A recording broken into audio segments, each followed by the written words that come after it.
Hello everyone, welcome to another episode of the Returning Home podcast with Lin Lim. And in today's episode, we're going to be diving deep into the art of living a free life in an unfree world. And I'm saying an art because in my experience, it is an art. And so in this episode, I have invited a very special guest. His name is Migo Hermeler. I'm her partner. Yeah, we've been living together for the last, 5 years? Yeah, if not even a bit more. Yeah, we've been traveling a lot, we've been having a lot of adventures, and that's basically part of who we are, what we do, what we love. Yeah. And so, what a perfect topic to have you on podcast, and I'm so glad that you're here. Thank you for being here. Thank you very much. I am excited. Yeah, Very me too. excited. Me too. So maybe let's just dive right into it. So like I said, we've been traveling a lot together. It's how we live. We stay in multiple places for a longer period of time. We love to be in the ocean. We love to surf. It's one of our biggest passions, if not our biggest passion. And we live in the mountains as well. So we base our life around freedom. And I know that you've been doing that for sure longer than I have done that. And so one of the questions that I have for you is, what was your journey in breaking free out of the life that you were living? I know it's been a long time, and things kind of happened naturally for you because, I think you live very naturally, but maybe it's nice to hear from you instead of hearing it from me. I try to, yes, absolutely, yeah. But I started already living a kind of free life in my teenager years of my of my life, yeah. And when I was younger, I was already a lot involved in the nature, many animals, farmers, fishing, boat life, the surfing, skateboarding, and I always felt, I think, very, very peaceful doing these things. So before I continue about what happened after, I think what happened before is quite important as well. Yeah. So what happened before? Well, before in my personal life, I had in my younger years quite a rocky road in my family's life, to be honest. And if you don't feel very safe in your surrounding and you don't feel very home like I think a child's supposed to feel, I think it's you start to create this sort of for yourself. And I always found that peace, the wellness, the how would you say it? I always felt the serenity whilst I was in the nature, whilst I was surrounded with all the animals and the love and the return you received from everything that was alive around you. Yeah. Yeah. Amazing. Yeah. So for the clarification, you grew up in the countryside of Yes. Holland. Yeah, I did. So it's very green, lots of animals, lots of water. Yeah, so that was my reflection, yeah. Yeah. Yeah. Yeah. So when you decided to move away from that situation? Well, of course, when you become older, the weight, the load of life, of you need to do something, you need to make choices, you need to give yourself a direction where you want to go. If it's not only for yourself, it also feels like you have to do this for others. Because, to be honest, we all have, or everyone has, always a sort of an expectation. And because I've always lived in my younger years in a serenity and in quite a peaceful environment, I felt the pressure during when I was going, I think, towards my 20 year. Then I started to feel the pressure increasing, because you need to make choices. You need to make you need to have plans. Also plans, so in order so you can explain the outside world what your plans are. Deep in my heart, I already made my created my plans, but they were just dreams at the time, not plans like you could realize. Nowadays we know a lot more about how to realize your dreams, and we know much more about manifesting and all these things. But at that time, I felt under pressure. I had to make choices, and how can you make choices and not following your heart, but following the pressure and the need and the how can you call it, the society's plan. Yeah. And it's so interesting that you're talking about that, because my question is always, is it society's plan? Is it the expectation of others? Or is it our inner voice that is kind of, how do you say that, copying those societal imprints? Is it really the world expecting us to do a certain way, or are we conditioned in a certain way, and that's why we expect ourselves to live up to that? Exactly, and I think this is what you start to realize once you get older. Yeah. But at the time, you are actually dealing with a lot of fear, anxieties, fear of not fitting in, or maybe fear of thinking differently, or fear that you react or respond differently than most people of your age around you, my friends and things. Yeah, everything was at that time based on fear, because we all want to make our parents happy with the choices we make. And your parents, they want you to make the right choices, so also based on their conditioning. Absolutely. Yeah, you're right. Yeah. So what happened? So you made the decision to kind of leave all of that behind, and then what did you do? Where did you go? Because you say some things about manifestation that I want to touch on a little bit later, so hold on to that. Yeah, sure. But you kind of moved away from home on a very young age. Correct. And then you went abroad and you built a completely different life for yourself at that age. Eventually, I think it's very impressive. Yeah, eventually I did, and that was eventually the outcome. But before that, I pushed it really far. I tried also really hard to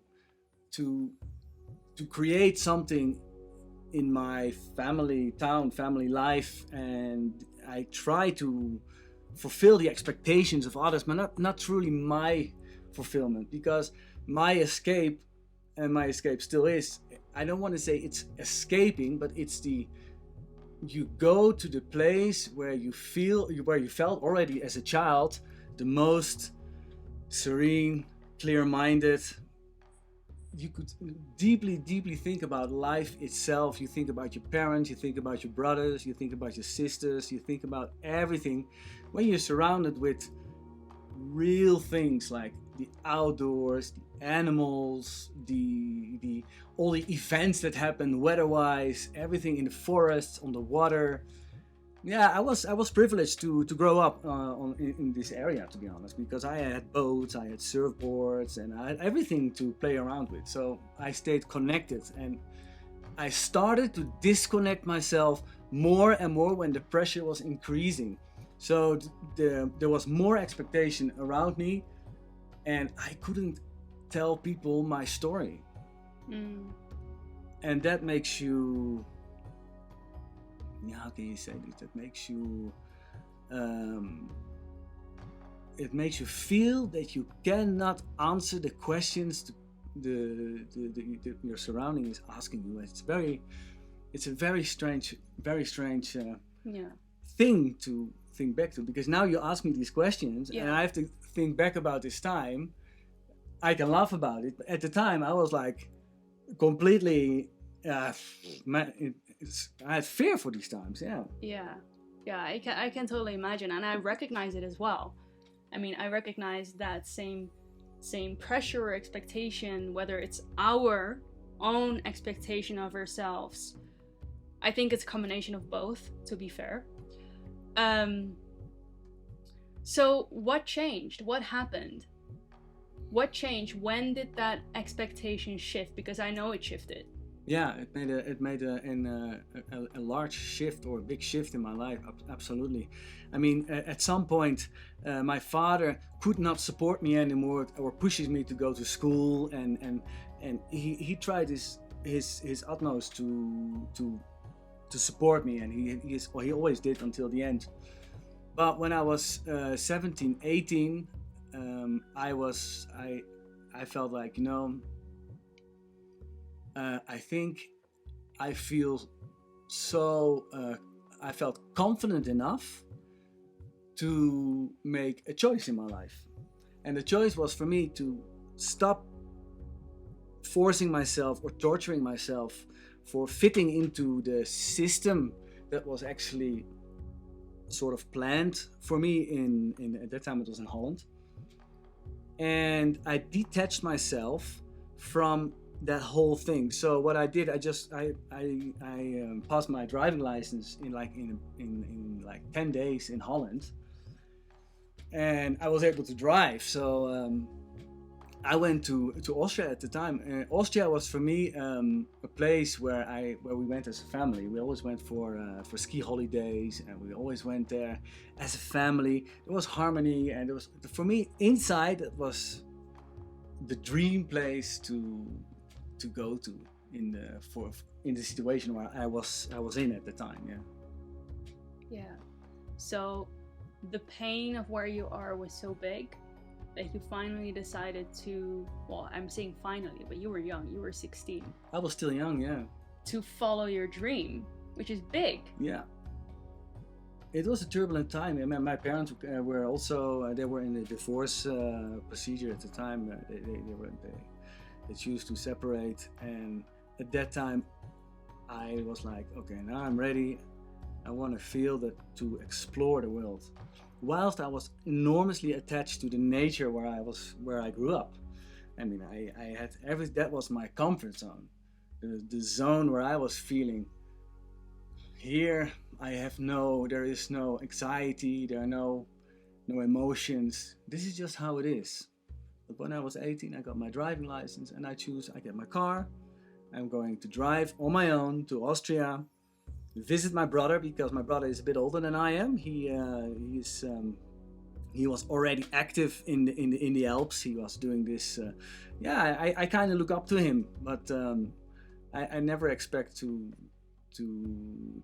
get the courage to just pack my car and drive his direction to Austria. Yeah, that's amazing. So you, at a very young age, you decided to kind of move away from societal life. And when I'm saying that, for the people who are watching, I don't mean that in a way that, if that makes you happy, then you should totally go for it, right? If that makes people happy, you should do it. For some of us, and I think for many of us who are watching or listening to this podcast right now, you're kind of these misfits, right? You're either creative, very intuitive, you're sensitive, maybe like empath, very empathic. Maybe the societal structure is a bit too overwhelming, and I think a lot of people actually are very overwhelmed with all the expectations, and I feel like, especially in this day and age with social media and the internet, and like everything just happens very fast. I mean, I used to live in Holland as well, and I think on the one hand, it's great that we have technology, it's great that we have the internet, because we can do stuff like this and it connects us all. We get connected to the other side of the world in just a split second. And on the other hand, it can be overwhelming because the pace is just so high. I feel like the pace is so high, and so a lot of people get overwhelmed with it, and I know I did, and that's why I also had to go a different direction, and that's when we met, and that's when completely different chapter in my life also started. And so it is not easy to kind of leave all of that behind, and in a way you're not able to leave it behind because we're still in this world, we're still part of this whole society thing, whether you want to or not. And I think, you know, because I was speaking with a friend earlier, and she said she's been living in her camper for a while, and now she was saying, I'm kind of trying to find my footing in society again, and I don't know how to do this. Or, you know, I could sense that it was difficult for her, because what I believe is once you move away from that, once you live your life in a different pace, in a different way, in a different environment, maybe more surrounded with nature, maybe starting to follow your intuition and have that courage, like you said, it's difficult to kind of go back and, you know, function in the way that is normal or is the standard, because you start to see things differently when you step out of it. You kind of have this bird's eye view of what is truly happening. Yeah, that's right, yeah. That's how you look at it. Yeah, and that's what I was curious about as well with you. Like, how do you feel when people start living a free life, or they decide to start to live a free life? Because I can imagine people who are watching are wondering, like, okay, so how do you do it? You know, how do you follow your dreams? How do you follow your intuition? How do you make that work within the system that is still, you know, we still have to be part of it. We can't just escape it. No, you don't escape from anything, to be honest. You just find, you try to find your peaceful way in a life where so many things need to be a certain way. And you know, you just want to function in the whole thing. Yeah, for sure. And you know, it is interesting that we are actually talking about this, because a lot of what we talk about between you and I, you know already. And I'm sure the subject, a lot of other people might, or a few people will resonate with, and they recognize a little bit the feeling and the topic what we're talking about. Yeah. But it is not an easy way to, if you get yourself away from something which has always been sort of pressurizing you, you know, it always has been, it felt really uncomfortable that there was so much weight and load leaning on you or being put on your head, that you start to develop some kind of a complex. You know, when I was born, I never asked for these things, you know.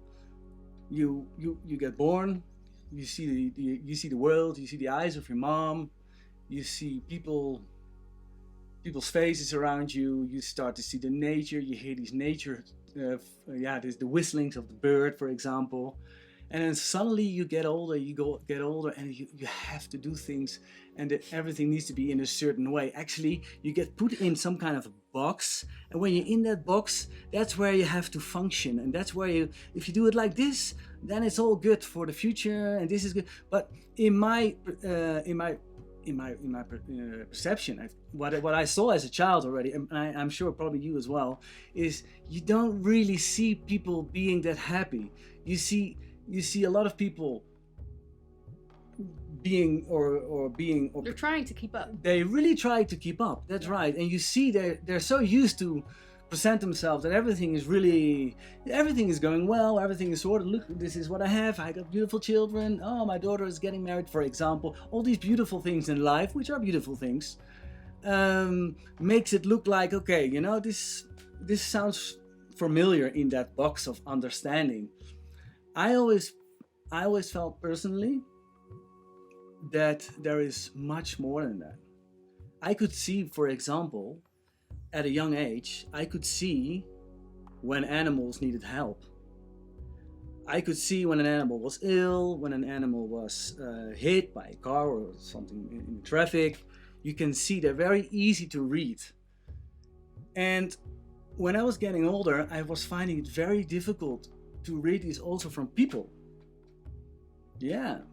You find it difficult to read, or you've experienced it as difficult when you well, animals were much easier to read, and I was that was my example. I didn't have much. I never had that much example, but you could see in people's, either on the street, in your family, within your family, around you, you can see there is something that doesn't really make them truly happy.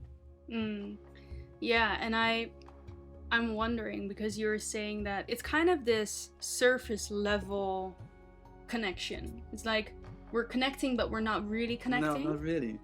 And I think it's because people have learned the same things that we were talking about. It's like when you live up to this, or when you show this, and everything is very much based on looks, how things look. Yeah, the external, yeah. Right?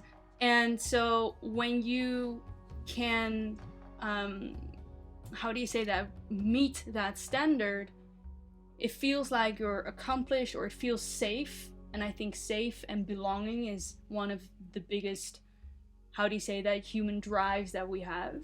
Yeah, for sure. The drive of safety and belonging. And so everyone wants to belong.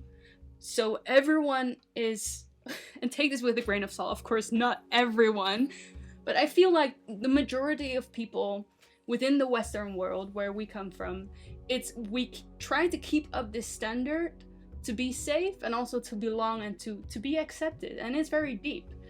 And that brings me a little bit to vulnerability, because I feel like in today's society, maybe not in your direct friends groups or within your family, but it's not really a standard to be vulnerable. And what I lately learned is that vulner means wound, and ability. So it's the ability to be wounded, the ability to show your wounds. And I feel that if we are able to do that, which is scary and probably takes the most amount of courage, to be wounded and to be seen like that by the rest of the world. Yeah. But it gives us this deeper connection, where you take off all the layers of, this is who I am, this is my career, where you take off the layer of identity, and where we can truly connect on a spiritual human level. Yeah, I completely resonate with what you're telling me. It's very true. But this is what you find out when you become old, when you get older. Yeah. You slowly start to see this. And when do you start to see this? Is when you detach yourself from that world you grew up in. Yeah. So you have enough courage to detach yourself to make your own choice. I'm gonna study, I'm gonna look at the world from a different point of view. Yeah. And this is exactly what we talk about actually. Is this, as soon you live a life abroad, you get involved, you see other families, you see people struggling with similar things. You are different in completely different environments. You're often very alone, or you can feel lonely, but when you're alone, you find a lot about yourself. You find out things about yourself you never knew about. Yeah. And that moment when I detached myself and made the choice to live in Austria, build up some kind of life, to do something, it doesn't matter what. My backpack from Holland I was not able to do anything. I didn't finish my college. There are a lot of things I only got told. You cannot do this. You cannot. So I had a complex, yeah. Yeah. And that complex, that was my luggage I took when I left to another country. Yeah. And so this is so interesting. So that's what you were told, or what you thought of yourself? I think both. Was it true? Like in the end, through walking that path, Was it true or was it proven otherwise? It was proven otherwise, massively. Yeah. Absolutely. Yeah, I got conditioned by teachers at school, maybe parents that tried absolutely their utmost to do it the right way, but cannot always be the right example. And culture. And absolutely, culture is it's a big thing. Yeah. Yeah, the culture is a very big thing. So how empowering is that for our listeners? Is that you actually start to understand that you as a person, without the qualifications, without the identification or whatever you have on your resume, that's right. You have everything inside of you to basically manifest your authenticity, your true soul mission. Yeah. Right, because that's well said. Yeah, because it's basically what you've been doing since a very young age. You just followed whatever felt good to you and natural. Maybe you didn't really think about it at the time. No, I didn't realize it at all. Yeah, and that's why I feel like this conversation that I'm having with you, like, you're the perfect person for it, because this is what you've been doing. And that's why our road for all of your life. Yeah, for your entire life. You've been following your intuition. Like you said, you've always been very connected with nature and animals and the elements, and you have a very clear perspective on things. I can say that. you have a very, very clear vision on the world, and you can see things for as they are, and I think that's something that's innate within you, and it's innate in everyone, but I feel like with you it's always been very untouched, because your escape was kind of always nature. And then when you moved away from what was your old life, you basically always went into nature. So you work in the mountains, you're off-piste ski guy. Yeah. You spend a lot of time in the ocean as well. And so I always feel like you've always had that connection. I never lost that. Those are the two essentials in my life, and they still are, and they come from my childhood. But just finding a way by continuing doing these things and generate some kind of income out of it. Yeah, that is. This is not planned. This is not made by a decision. This is. But maybe it is planned, just by a higher source, through a higher. Yeah, that is possible. Yeah. That is possible, but for me, personal, it is also maybe for the listeners. Sometimes when you find yourself on rocky roads, or when you feel the road is really difficult, or you come out of slightly traumatized situations, or things are becoming very complicated around you, I think it's very good to find yourself back again. And I can only find myself back and to become grounded with the planet again by putting myself out into the true nature. I mean, this is. I think it is. This is when I'm truly honest to myself. That's what I need. Yeah. And to be quite fair, I think everyone needs it. I always used to think that I was a city girl until I realized I wasn't. But I never experienced what it was to not be in the city for a longer period of time. And so. Yeah, I think that's super interesting. So there's one thing that I'd like to talk about with you, if that's okay with you. Well, I'm, actually, it's quite funny because I am at our own house. We're in our own home. But still, I can feel out of my comfort zone. It kind of is, because we have this studio. Our house feels suddenly a different environment. I'd like to talk with you about spiritual awakening, because now we've been talking about how to basically have the courage, or find the courage to move out of that situation, which for a lot of people I think it's pain driven.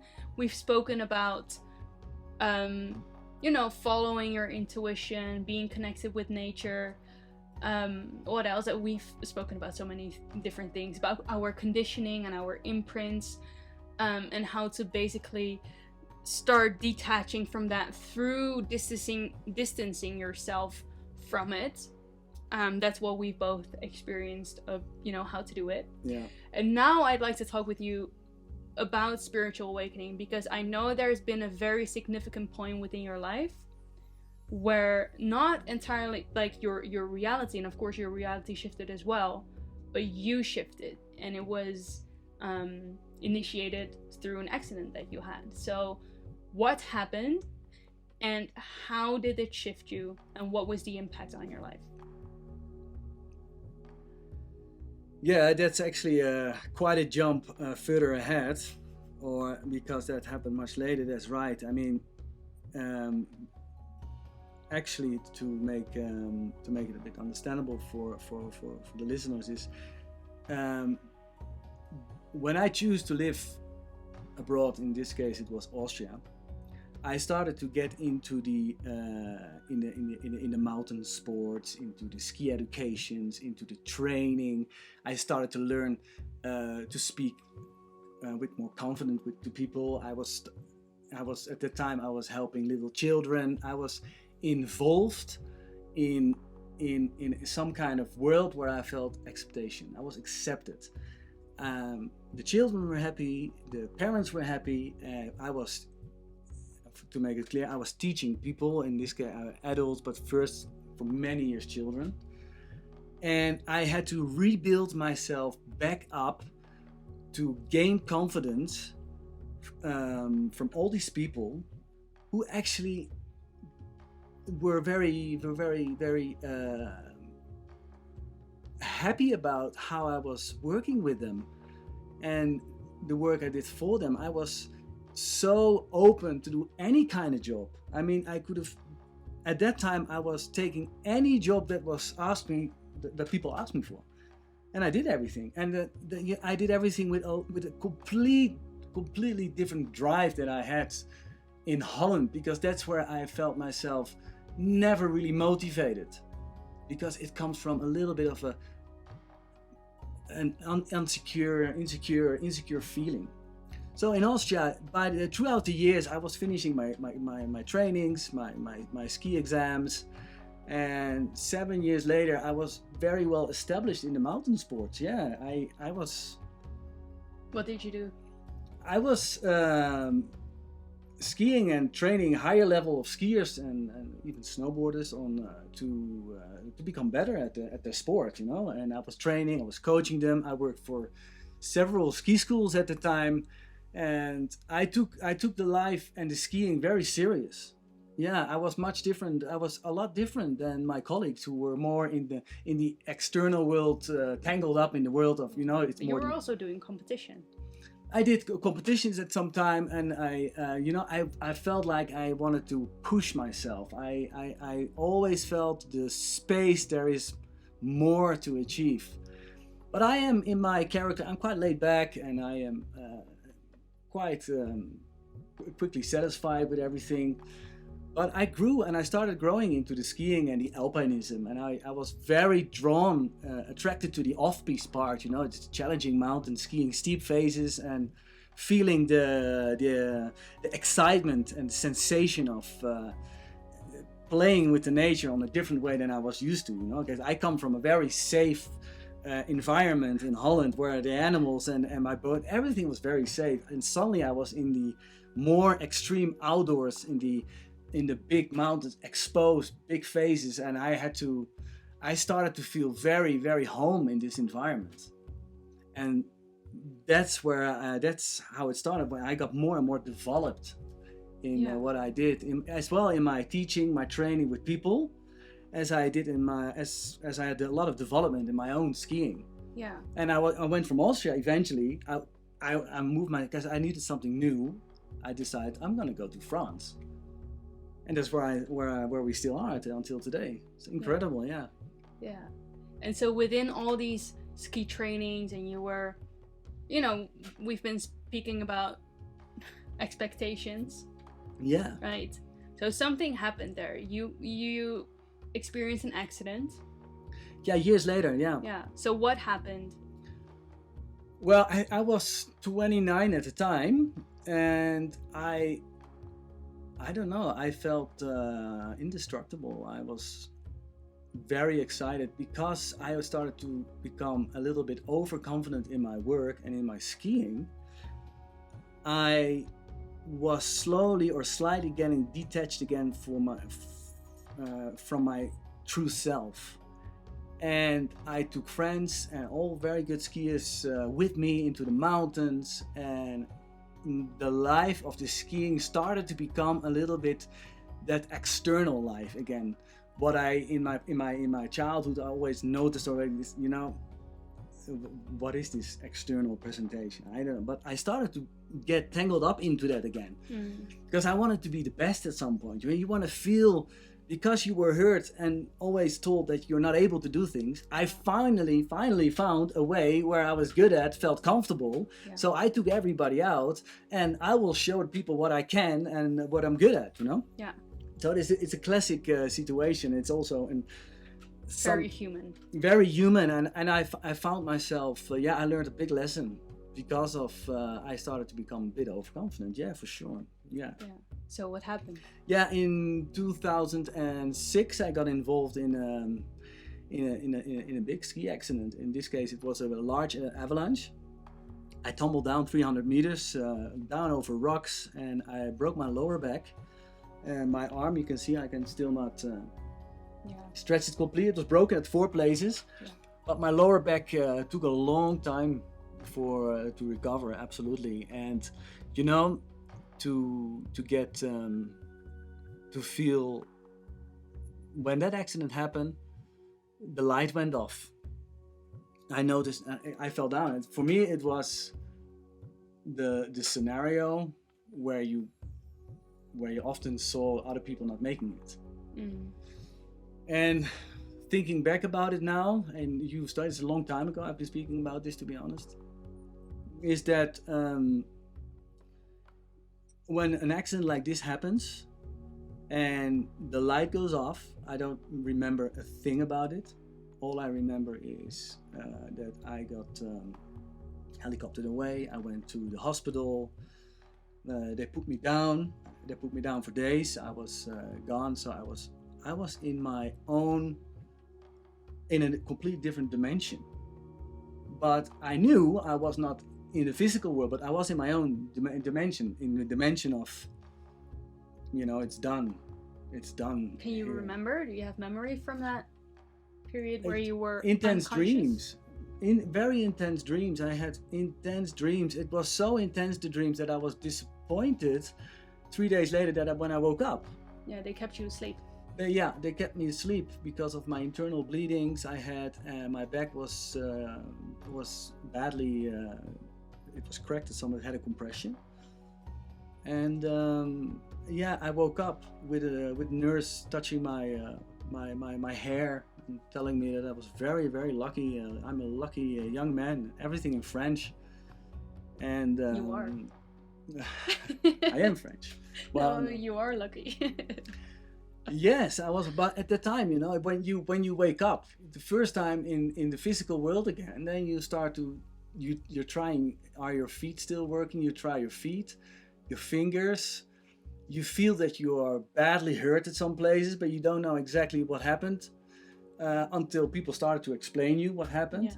But you're still thinking back about the days before, where you're in that dimension of. I can't really explain, and I'm sure more people have been experiencing it, but I think that's the purest form of love, peace, and it's not what people think. Yeah. No, that's what I can. It's not what people think. Yeah. So, how did that change you after? Because it must have been. I know it has been. So it's I'm asking questions about things that I already know, but how did everything change for you? How did you change, and how did your life change? Well, 9 days after they fire me out of the hospital, They gave me crutches. I could work. I could walk on crutches, and my good friend, my English friend Mark, he picked me up with the car. And you're still thinking about the time when you were not here on this physical world. You still think a lot. Sometimes you just want to go back there. Yeah. And that was not. It didn't change from one at the other day. No, because Chambéry, it's basically 1.5 hours away from here. Yes, I got picked up. I've been from one dimension back into this physical world where things need to be like this or that, and there's my work. How do I do this? There's again that feeling what I had as a child. How do we do this, and what do I do insurance wise? There were so many worries coming ahead of me that I was completely like out of my place where I wanted to be, and my friend brought me back home here, but it's still the same home where we live together now. It's incredible. And I opened up the door and I saw all these photos of myself. I saw my life completely on a different way in front of me. I opened the door and I saw all my stuff, all my gear, my skis, pictures of things that make me feel proud of myself. And I opened the door and I knew when I opened my little front door, things are going to change from now on. Things are going to change from now, and everything changed from that day. Absolutely. I thought I had a lot of friends because I was good at something. I thought I had a lot of friends because I had sponsors. I thought I thought it was about me.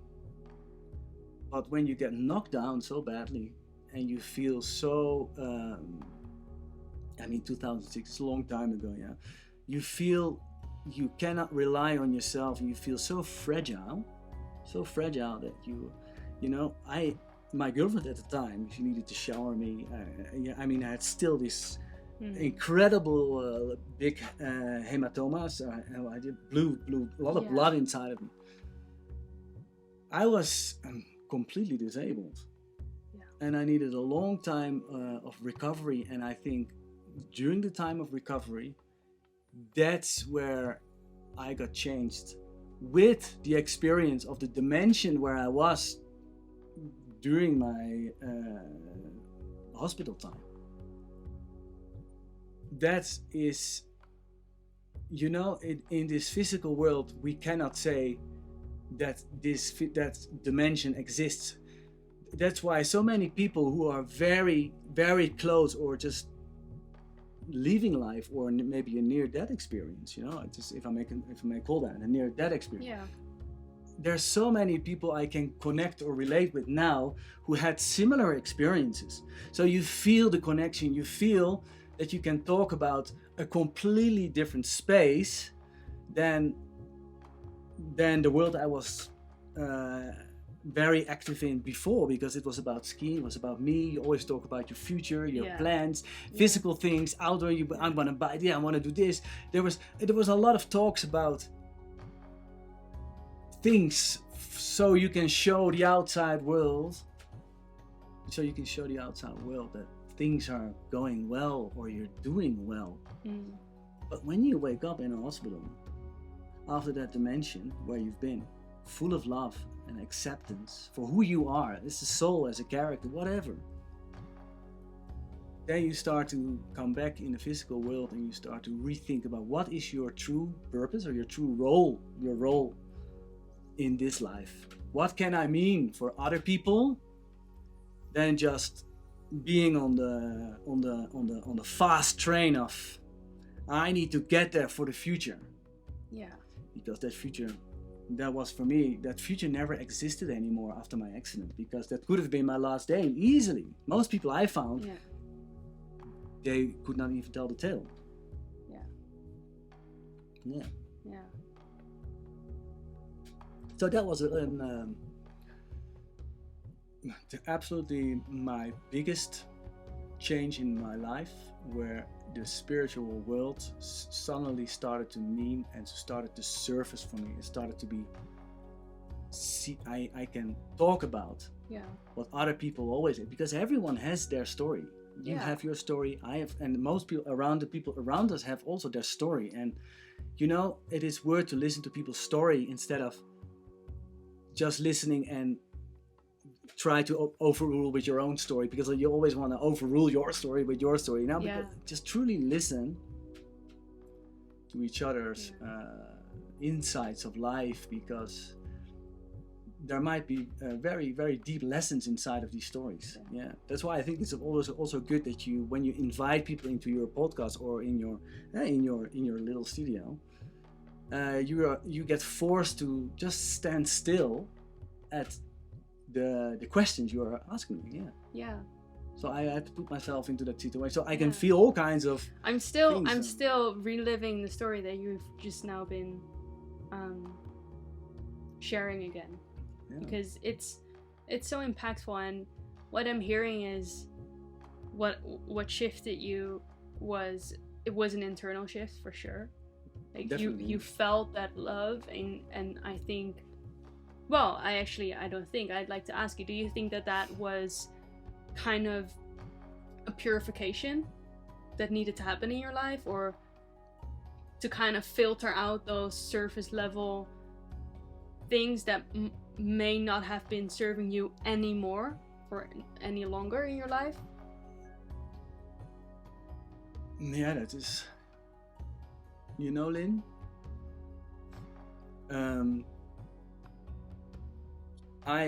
it's not my purpose to run around on this life and to show the world or our societies or to show our parents. It's not our job to fulfill their dreams or their expectations. I think it's a very important thing that I'm very happy about. I started to realize much later. It is very important to work on your inner happiness without all these external things, expectations, because you're gonna disappoint people. You will have a lot of people around you who are disappointed or who are not understanding your story at all. You're gonna feel yourself alone or a stranger in life now and then. But then you'll also attract people who are alike. You attract a completely different crowd afterwards. Yeah, because I had the ski crowd attached to me, and it was a whole very cool kind of crowd where it is all look, I can do this, I can do that, and you can identify yourself finally with something. So you were that broken little child in your teenager time, suddenly makes a move, picks himself up, grows up, he gets confident, then he gets overconfident. Just line up how that timeline of life, and then suddenly life shows you, I'm gonna knock yourself down because you have to wake up again. When our egos get inflated, it's kind of like nature, who always will find its balance again into humbling ourselves. And it's so funny what you just said, and I 100% have experienced this as well. It's when you kind of move away from, I don't know, society. I'm just saying society because it's a system that's supposed to work. I don't want to say I don't want to separate ourselves from society's bad or something, because it's not. No, it's not. It's just absolutely. When you start living an unconventional life, a free life in a way that's authentic to who we truly are and our deepest core. What I often see people doing, and I've experienced myself as well, I've done this as well, so I can talk from experience, is unconsciously you'll start to look for a different kind of safety, a different kind of belonging. So you go from one group into another, and this is where people sometimes have their spiritual ego, or their they go from society to this ski world or this surf culture. So right? And it's like, it's free, but it's not free.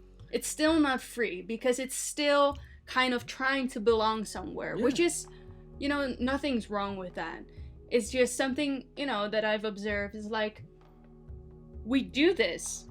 Yeah. We move away from one thing, and then we think that we are free, and then we try to associate ourselves with another kind of group, and we feel safe and seen and heard there. And I mean, if that resonates with you, then, you know, you should do that. It's just, I think it's a funny observation. That's what I think it is. And, you know, I've also had to figure out this thing of belonging. Because I think, you know, like I said, it's one of the biggest human drives that we have. And so, yeah, so much that we've been speaking about. I feel like I shouldn't say more about that. No, but we could actually, we can, and I think that's also... I think you see it too, right? Absolutely. When we just met each other, yeah, we already had, we spoke about these things like endlessly, like late night. We've been speaking so much. We still speak a lot about this, about how we observe everything around us. Yeah, we're two philosophers. That's for sure what we are. Yeah, probably. But we're also pretty, you know, we're also down to earth in a way that, I don't know. No. Do you feel that? I feel we're pretty down to earth. As long the listeners don't think it's like it's not an escape. No, it's trying to stay connected with your true things, with your true soul. Maybe can I call it soul purpose or your true soul thing? I think that has always been my protection from a lot of dark things around me. Because if I look back now to the life from at the life of, with from the people I was at school with at the time, and if I just look back at the time from my past, I see all I can say, there is no judgment, but there is a lot of understanding why people... Compassion. And absolutely. Yeah.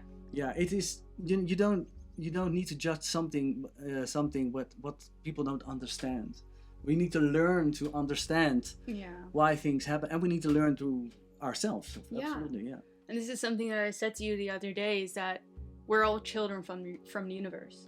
Absolutely. We're all children from the universe, no matter what our age is. Yeah. We're forever learning, and so this parent or adult and child picture, it's just not...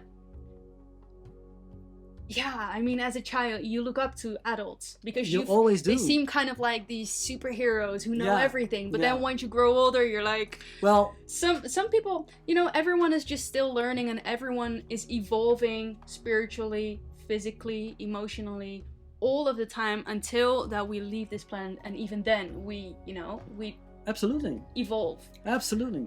And so there is no, like. Whenever you look at people's shortcomings or society's shortcomings or whatever shortcomings, when you look through a lens of compassion and true understanding, you start to see that everyone is learning and evolving and is doing the best of their ability right now in their level of understanding and evolvement. And that's right. I mean, it's forever learning. That's very true, Lynn. Absolutely. And for everyone, there is a moment in their lives where the button makes a switch. You know, it's where something happens. Can be anything, but everything meets or has their happening in their lives where something happens that gives you more insight, more understanding about what we can say is true life. Because, you know, we talk a lot about this, Lynn. We don't say life should be like this. No. Or life has a manual, like if you live like this and this. No, it is happiness, everything, the happiness, the feeling of joy, that needs a lot of inner work. Yeah. There's a lot of inner work involved. And it's different for everyone. I mean, what happiness means to you and me could be completely different. For example, we love surfing. We love that freedom of being in the ocean and being connected. And it doesn't need to be someone else's happiness. No, for sure. Maybe someone else is super passionate about going to a museum and studying history and you know, art, and that's the passion. Being in a city and And so there's no wrong or right. There's no wrong or right. And I think when you start to live more freely, you start to understand that there are no norms, there are no standards, there is no wrong or right, there is no should or shouldn't. No, or maybe with some things there is like correctly. don't jump from a cliff or a bridge or whatever. But I mean, like, there are no rules, and we get to design our life in a way that feels in alignment to us. And in order to find out what feels in alignment to us, we need to understand, who am I? Right? We need to have an understanding of who we are, what we love, what we feel passionate about, what we feel good at, what we are good at, what are our skills. And that's something that you said so beautifully earlier. You kind of just followed your intuition, and this whole ski career started to unfold naturally. You started to discover things in yourself, you started guiding people, leading people, and I know people come back for you. I know this is not something you would say about yourself, but I know people come back for you because they love you. They love spending time with you. It's your skiing expertise for sure. It's your guiding and taking them to places where they get out of sight of their comfort zone and they see different things and they feel exposed in nature and in the mountains.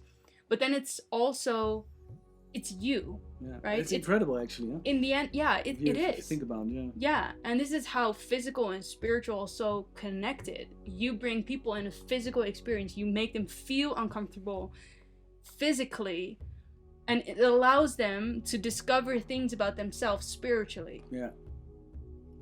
I completely understand that.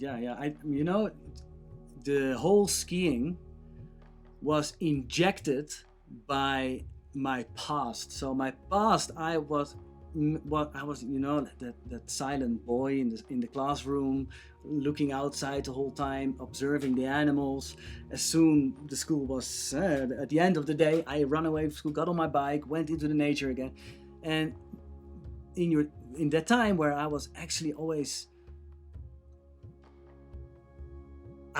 insecure and very small in that time. I never felt fulfilled or that I was doing things right. No. So I was actually, Lynn, let me think about this. I left to another country pretty much disabled. And because I was disabled, I was so motivated to become... Emotionally, you mean? Yeah. I was emotionally disabled, or I was filled with information about myself, which was not true at all. But for me, at that time, you don't realize this. I realized this much later. But I left to another country just to help random people, got involved in ski school, started to do some work over there, and I got appreciated for what I did, and I'm growing up. I picked myself up again. I'm not that stupid, or I'm not able to do this. I was growing up again. I started to feel pretty good about myself slowly. And what I do now, many years later, I work with all kinds of people. I work with very high-end people. It can be famous people. I work with all kinds of people very directly. It's a private coaching and training I do in a very exposed environment. And we always, they book me for a whole week or for many days. It depends what they want. It is, and they are here not only for your for your expertise, for the training you give them, but it's also the talks you share with each other, because you see that more people have been going through times in their life what I can recognize very well, because I've been through things, and it's exactly the same. You've been through phases in life where things were very, very complicated and difficult, and I lost my self-confidence. I was knocked down, let's say it like that. And now you can give people back but my past, my teenager times, because up there I have a much different drive. I understand, I relate to people, and I can truly help them by pushing their own boundaries. Yeah. Even they're well, because they're all established, they have their jobs, they're big, they can do what it's not Yeah, the financial thing of it, but Yeah. they still need help in life. It's mentally, spiritually, for example. Yeah. And that's so beautiful because in the end we're all human. And that's something that you also always like shared with me. Yeah. It's like you spend so much time. You spend so much time. Yeah. You spend A so lot of much time with people in the chairlifts, being Walking is vulnerable in the mountains. the And whole week. you have all these people who come from all walks of life. It can be super famous people, it can be like people. Everyone is the same eventually. Yeah, but in the end, everyone is Yeah. the same. And it also gives you such a broad perspective on where people's problems or struggles are, what they need. And I think it kind of helps you to see is like, we're in the end, I just said this now, but we're just humans trying to evolve, just trying to do our best. And however shiny that may be to the rest of the world, in the end, we all need love. We all need The essential we have our thing. human needs. We need the same things. Yeah, What I gave as a child to animals. yeah, The simple things. yeah, Because the main outcome, Yeah. let's say the cherry on the pie, yeah, the dot on the I was for me, the outcome was I found out throughout the years when Yeah. working with many clients, I found out, Lynn, that whatever they learned at school, they studied, their jobs, whatever they achieved in life, there is one essential thing which is not often enough announced, is have we learned ourselves, or do we learn even as a child at school, when we bring our children to school, what do we actually learn about happiness, just the subject happiness? yeah, Because happiness is not within those external things, which I always thought. I mean, I thought so much about it. I thought I was a complete, I'm a loser, I'm a misfit, whatever you call it. Yeah, this is what and still people think like, yeah, what do you got? You live there in Val d'Isère. So where is your life leading to? Where my life is leading to depends on what I feel when I wake up. And what I do when I open up the windows and I make my coffee and I hear the sounds of the nature. You're flowing with life. I'm flowing, and but changes always come, and changes need actions also. And I listen to these signs. Yeah, Yeah, absolutely. But yeah. you understand me. It's so funny. Something that you probably don't know about me, Migo. Like, I don't think Well, anyone... what do I? This is something I don't know about you. What do I don't know about you? I don't think anyone knows. I hope the sound is okay. I don't know. Hopefully. Yeah, We'll see. hopefully it's not too loud. Anyway, sometimes we watch these videos, right, of puppies. Dogs. Yeah. Puppies being rescued. Yeah. being rescued. Yeah. And Abandoned. yeah. And they're or abandoned. Yeah. and they have, I don't know, worms and all these illnesses, and they're so scared and so They're nearly afraid, dead. and they're hiding. They're done. And then suddenly, you see them transforming as soon as they're receiving the love. They're receiving When they get picked their up by nurture someone. and their care. Yeah. And you see them transforming. And you just said, like, what you learned about animals and what people need. And I think, one of my questions actually was here, but we haven't spoken about many because we were just flowing with this conversation. Yeah. But one of the questions that I wanted to ask you is what do you think that the world needs? And, it's kind of already answering that question. We know because you it's so obvious. You can see it. We all need love. We all need the simple things, but we made it so complicated. We have been trying to find all the fulfillment so often, and still we do from external things. If I done that, I start to do this. When I have my when you make yourself constantly some kind of achievements so you can start to enjoy after. Well, this is what you tell yourself.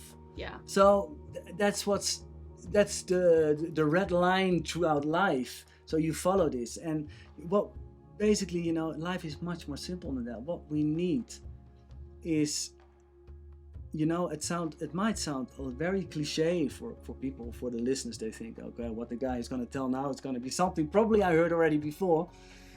What we do need. But the things we hear often are. Yes, but you can true. see this with the animals. You know, if we start to treat the outside world the way as we want to, the way you want to be treated yourself as well, you give the love, and you have time. You're not tangled up in a society where time is such an issue, where time is actually our worst enemy. You know, this is where we realize, oh, we're getting older, or we need to enjoy time. But is that time, or is that the meaning that we give it? Well, in my dimension, when I was in the hospital, there was no time. Yeah.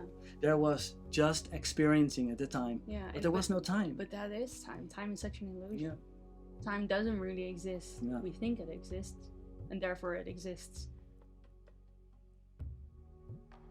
It's very interesting. I think we can talk for hours about it. Okay, so, you know, we've spoken about so many things. Just to recap, we've basically been covering what does it mean to live free physically?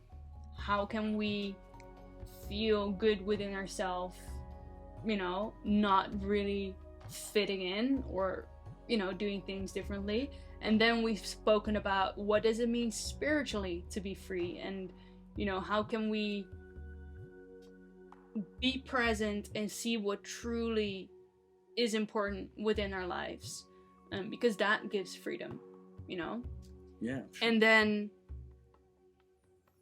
yeah, I think just to wrap this up, I'd like to ask you one more question. One more question. Oh, one please. last question. You're gonna bring a question out of the hood. Actually, yeah, there are so many things that we could talk about, and so many things I just now heard. It's like, oh, I should have asked you about that, but maybe for another time. We'll leave that for another time. Another time. Sorry. So one last question.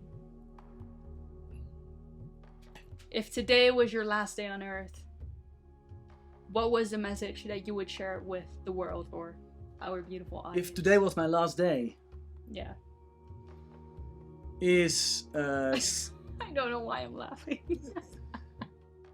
Because you're always... Well, it's not an everyday thing. Somebody asked me. No, you're always saying that if you die, you will die with your thumbs up. If today was my last Anyway, day, okay. yeah. That's another thing. Yeah, no. If it would be my last day, Yeah, seriously. I guide myself into the last day, and I would have a smile on my face, and maybe with my thumbs up, Yeah. because I don't fear what's behind this, because I think it's a very nice dimension. Yeah. And I'm sure more people resonate with that. They understand this. And people who don't understand, it's alright, you know, it's everybody, it's up to you. But this was my experience. But if this would be my last day, I would always, I would say everything I need to say to my loved ones. I would try to help the people who are in need of help. You know, I can't truly actually explain what I should do different. No. Well, what will be a message? Oh, Some words that you think. The message is you know. Oh, sorry. Yeah. No. The message.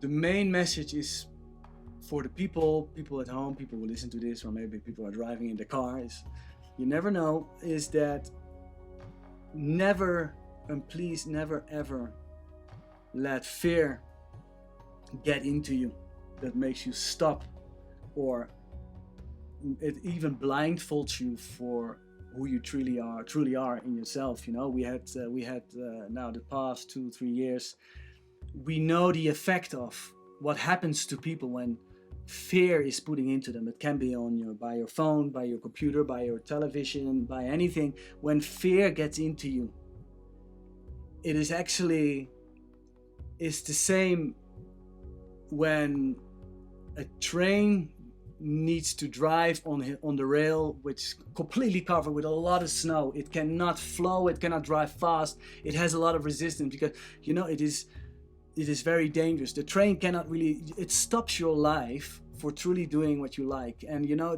fear is something inside of us. Some have it enormously and some have it little, but fear it can make you physically very ill, and mentally it can break you down. And it takes away all the belief you have about yourself. Yeah. It takes away all the belief, and you lose your own belief of what you're able to achieve. What your role on this world is, you can mean so much for others. If you feel that you connect and people feel that you resonate with them, if people feel that you can make contact, that you're on the same frequency, that's where you feel the healing starts. That is for me already the spiritual world. You know, it's difficult. It's connection. It's connection. But to go back in that box, what us, you know, are the box where life is trying to put you in. In that box, it's really hard to connect. That's where we get distracted, and that's where fear starts.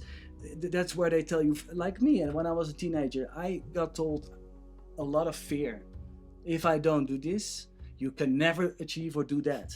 That is fear. Yeah. If you don't obey with that, you will not be the same as others, or like this. And all these things are actually very dark things. You better try to put yourself far away from. Or accept. But don't let it affect you. Yeah. You know, believe in yourself. When we were born, Lynn, we got born we got put in this beautiful world without all these conditioning things. We got born with a lot of magic possibilities. And we still. Powers. Yeah, we have to relearn. We have to re-pick them up. We have to relearn these things. You know, you have to unlearn the things you learned and learn the things you're able to. But it takes steps sometimes, and it takes sometimes traumas or losses, or it can be anything. But it's difficult. Yeah. Yeah. Life by no means is one perfect straight line upwards. It's always like this. Right? It's always up and down. It's always, for sure. Otherwise, we wouldn't grow. No. Otherwise, there would be no point in us being here. If we didn't grow, if we didn't get challenged, then there wouldn't be any spiritual evolvement. Absolutely. Yeah. So your message, if I can make that short. Yeah. In a few. Try to make it. I'm sorry, it was a bit long. No, you don't have to be sorry. I'm just trying to think about it. No, it's beautiful. Yeah. It's actually really powerful. It's really powerful. So don't allow fear come into your life. Yeah. Be yourself, to stop you from being yourself or expressing yourself. Yes. Don't allow fear to be yourself. Because Don't allow fear to stop being yourself. That's right. Yeah, we speak in a foreign language, but I hope people will understand what we mean. Because who you are, who I am, whoever's listening right now, that is your unique vibrational footprint that you're meant to anchor into this reality. Yeah. Just you being you is what you're meant to do. That's your purpose. Yeah. Like, if you would generalize everyone's purpose, it just means being ourselves and being of service, being ourselves. Yeah. Well, sometimes you don't know what yourself is. No. And that's why we are in this spiritual awakening, right? We're awakening to who we are. And we still are. And there's a lot to learn. And I am happy to experience that there is much more, you know. It would be a huge or a large miss if I would not had these experiences in life that brought me so much good and understanding. Yeah, even about afterlife or about on a later stage when I met you, for example, you know, these things are sometimes miracles. That's your heaven. Yeah, miracles, all miracles. Yeah, I truly believe in whatever you put your focus on will be an outcome. Yeah. Absolutely. Is there anything else that you'd like to share? No, I enjoyed our talk here in our cozy little home. In our own home. And I don't know. Maybe I hope people find some joy in the story and Yeah. can find some interest, or people maybe feel they can resonate to this. Yeah. It's interesting, you know, and I think we can continue practicing this Setup. because it's an uncommon, it's an unnatural happening here in our house. I mean, It's kind of strange. it can only get better. We always have these conversations, but now it kind of feels like Yeah, because you have cameras lights and here, things, it's and kind of- your studio starts to expand a little bit. It's I'm natural, like, but "Whoa." it's unnatural, Yeah, this right? is It's scary. not faked or anything. It's natural, but it feels a bit unnatural. Yeah. Yeah. Well, I'm looking forward to having you And many others. on my show. And many others. Thank you And very many much. others, but it's for having you on my show in the upcoming years. And thank you so much for sharing your wisdom with everyone, with the world. Like I always say, I think people can learn so much from you, and you're too humble to share your experience with people. So I'm so glad that I've been able to have you here and to share this message with the world. For everyone who's listening, thank you so much for being here. Thank you for your support, for your kind comments. If you're listening on YouTube, thank you so much. I always see them. Be sure to subscribe if you like to see more content like this. If you're listening on Apple Podcasts or on Spotify, make sure to give this podcast a 5-star review and to follow this podcast so you get notified with every new episode that I publish every single Wednesday, every single week. I'm planning to have more conversations like this and very much different with a lot of different guests. kinds of people who have their expertise and their perspectives on spirituality. So it's going to be very, very exciting. And another thing that I wanted to share is check out my new merchandise. We wanted to share our new merchandise, It's but supposed to arrive today, but supposed to arrive, unfortunately not today. but it's not here. But yeah, I'm very excited to be sharing that with you. We'll show them soon. It has lots and lots of conscious messages on it, and I truly believe that if we start wearing this merchandise, we start to share this message with the world, and we start the spiritual awakening happening on our planet. And it's already happening. It's already happening. Absolutely. Noticeable. So yeah, I think that was it for today. Again, thank you so much for being here, and I'm looking forward to see you in the next one. Bye for now. Thank you, Lynn. Bye.